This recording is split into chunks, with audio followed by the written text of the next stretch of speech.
Okay, making a camera system like this is a pretty complex job, but this is what's supposed to set the Galaxy S20 Ultra apart from the S20 Plus and really every other phone on the market. Everything but the camera is excellent though. So let's take a look at the total package and see if it's worth your dime, or $1,400, in our full review of the Galaxy S20 Ultra.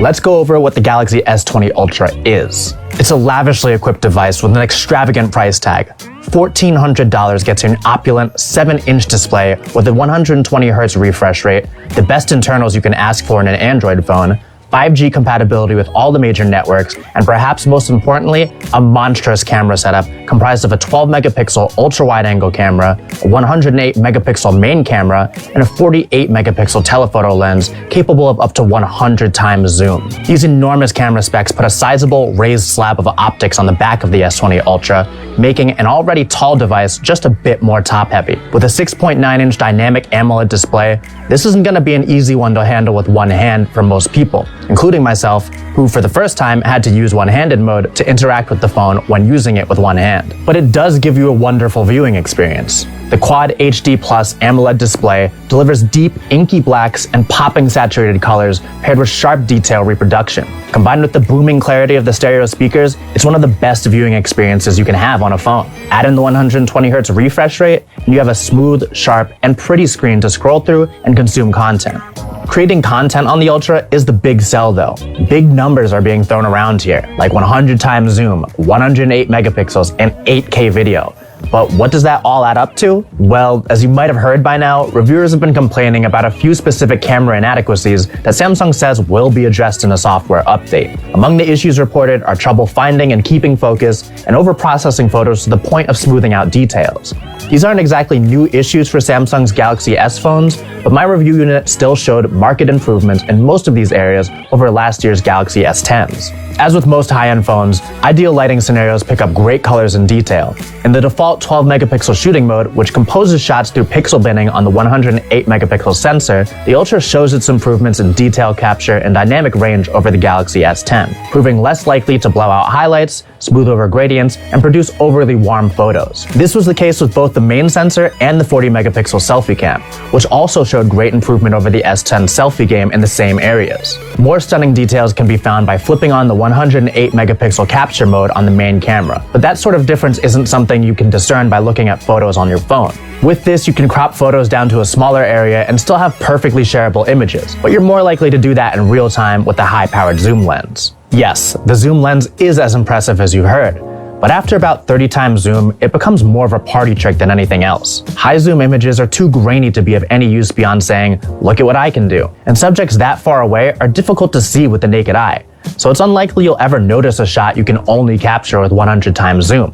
Even if you did, the grainy, blurry result wouldn't be all that pleasing. Compared to other devices like the iPhone 11 Pro and Pixel 4, which max out at 2 times optical zoom, the S20 Ultra has 4 times optical zoom and uses a hybrid of digital and optical magnification, which Samsung calls space zoom, to go all the way up to 100 times. Taking photos in low light and using Samsung's night mode are also improved over the Galaxy S10. And while low light gets details and colors on par with the best of them, night mode is a step behind the Pixel 4 and iPhone 11 Pro in terms of consistently producing great-looking, accurate imagery. There were instances in less challenging low light situations where the S20 Ultra took the best-looking night mode shot, producing sharp details and punchy colors that weren't too dramatic.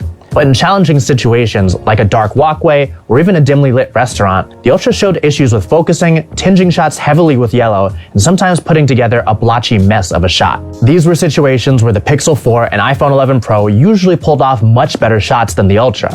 And the same remained true for handheld shots of the starry night sky. And, of course, there's just no match for the Pixel's astrophotography mode. It was easy to pull off any of these shots on the iPhone and Pixel without error, but the S20 Ultra needs a couple of tries due to focusing and processing issues. Perhaps these issues will be addressed in the impending update, but right now, software and processing hold the S20 Ultra back from camera dominance despite its hefty hardware. Single take is fun to use though. Capturing about 10 seconds of video and pulling out portrait shots, black and white images, wide-angle photos, short GIF-like videos, and whatever else the AI sees as useful is a great way to quickly generate alternative takes on a photo. It's perfect for the quick, casual photos and videos you might share on social media. 8K video capture is available, but you might not want to use it. It doesn't work with other important features like Samsung's super steady stabilization. They take up a massive amount of space, over half a gig per minute, and there aren't many places you can truly appreciate it other than an 8K TV. And you can forget about recording 8K video after the sun has set. Those videos are considerably grainier than those shot at a lower resolution like 4K, despite using the same camera sensor and lens.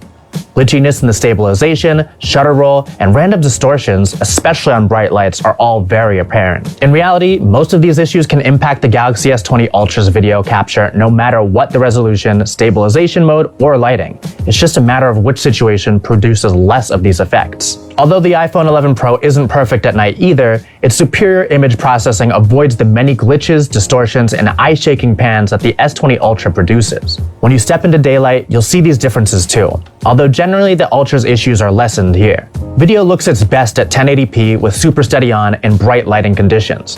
Distortion is much less common in daytime lighting, but shutter roll is still apparent, making camera pans look jittery and over-processed. Enabling the super steady stabilization, which only works on 1080p video, helps mitigate this enough that I'd recommend shooting with super steady enabled as much as possible. Both 4K and 8K capture are less attractive options because of their inferior stabilization. And at night, you'll have no choice but to do 4K or lower with super steady, since 8K is useless in such low light, and super steady uses the ultra wide-angle lens, which can't pick up enough light for a usable night video either. So the cameras may not deliver on the decadence they promise, but every other aspect of the Ultra's performance doesn't disappoint. With 128, 256, or 512 GB storage and 12 or 16 GB of RAM with Qualcomm's Snapdragon 865 processor, you'll not want for anything while gaming, multitasking, or using the Ultra in your day-to-day. Top that off with 5G support for all the major US networks, and you have an entertainment and work powerhouse that's every bit as excessive as its price. I was able to get about 1.6 gigabit per second download speeds in New York City on Verizon's millimeter wave network, though coverage is very spotty. So I more frequently would hit between the 400 and 800 megabit per second mark. Hopping on T-Mobile's more widespread but slower sub-6 network, I'd max out at about 100 megabits per second. Battery life may be where the S20 Ultra delivers the most unimpeachable performance. With the 120Hz refresh rate enabled on the display, a known source of increased battery usage, I was consistently able to get a full day of heavy usage out of the S20 Ultra, and around a day and a half with very light usage. Enabling the 60Hz refresh rate can squeeze out an extra hour or so depending on usage, but for the lovely smoothness of 120Hz, that little bit of battery sacrifice is a no-brainer. So, only one question remains. Should you buy it? As great of a big phone as I think this is, I think you can be just as happy with the Galaxy S20 for $200 less. You can also do better than these cameras with an iPhone or Pixel in pretty much every way besides zoom. And really, why else would you buy the Ultra? If you absolutely must buy a $1,400 Samsung, then go buy the Galaxy Z Flip and have a way cooler device. Otherwise, with or without a camera update, the S20 Ultra might be the easiest phone to skip this year.